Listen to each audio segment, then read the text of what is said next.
Today, we are talking about a great strategy that you can use either during or post reading with your comprehension-based readers. This strategy is called Reader's Theater.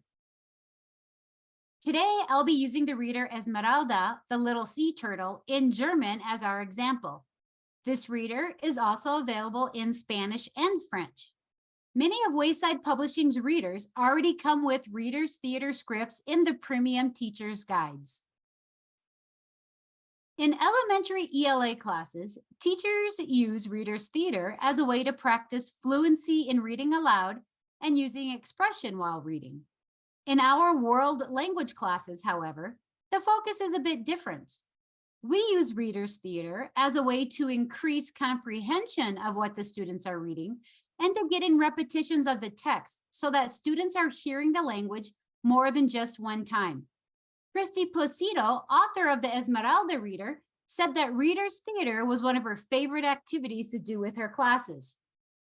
Let's look at how you can make it a favorite in your classroom too.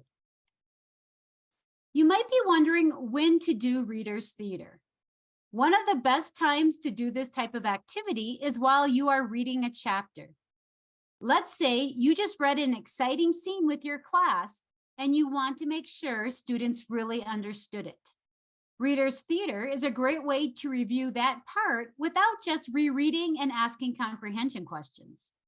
It will also help your students to visualize the events they just read about. You could also do it at the end of a chapter as a way to review. The first step is to choose a scene that you want to use for your Reader's Theater.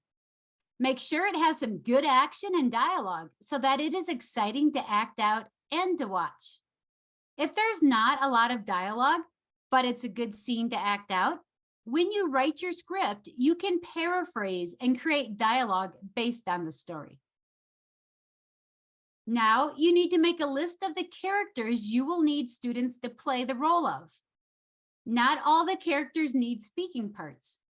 For example, in this scene from Esmeralda, the moon doesn't actually say anything, but we need somebody to play that part as the brother and sister turtles walk toward her. Using as much of the original narration and dialogue as you can, create a script. Add in acting cues as well for the students. It's even a good idea to color code the scripts. For example, on the script for Esmeralda, highlight all her parts, both speaking and acting, in green. And on the narrator's script, highlight his parts in yellow. Remember to check your premium teacher's guides for any Wayside readers you have, as many already have the scripts written out for you. Think of what kind of props the students can use to make their character come to life. In this scene of Esmeralda, the baby turtles are hatching. So have some big eggs cut out of butcher paper, perhaps. And as they start to hatch, have them move around and wiggle the egg. And then when they hatch, have them pop out from behind the egg with their turtle masks on, for example.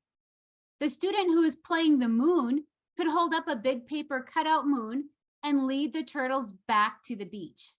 Students can use wheeled chairs for their cars as they scoot across the scene when Esmeralda comes up to the busy road. Create a slide that you can project for the backdrop of the scene. In this part of the Esmeralda story, it's nighttime on a beach close to hotels. Later in the scene, Esmeralda follows a bright light and comes to a busy road. You could play a video of traffic in the background as the student who is the bright light holds up the light next to the screen and Esmeralda walks toward it. Props help bring a scene to life for the students. Another great way to make the scene come alive is to use sound effects. Think of what sound effects or music would enhance certain parts of the scene. Assigning the different sound effects to different students is a great way to get even more students involved in the Reader's Theater activity. Now for the fun part, having the kids act it out. Choose actors for each role of the script and give them a copy with their parts highlighted. For novice level students, you may want to do all of the actual reading of the script and have students just do the acting. With more advanced students, they may be able to read and act. If you are doing all of the reading, stand behind the characters as you read and have them move their mouth along with you. Do some coaching as needed if students haven't acted out their part to their full potential. Being you've gone through the work of writing a script, milk it. Don't just read through it once and be done with it.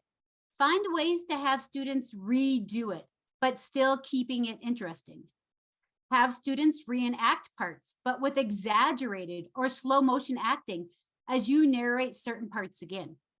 You can even pause to ask some comprehension questions about what is happening, what just happened, or what will happen in the next scene. As you are doing readers theater in class, appoint a student to take pictures of the different scenes that you can use the next day in class in a variety of ways, like for a retell, for example.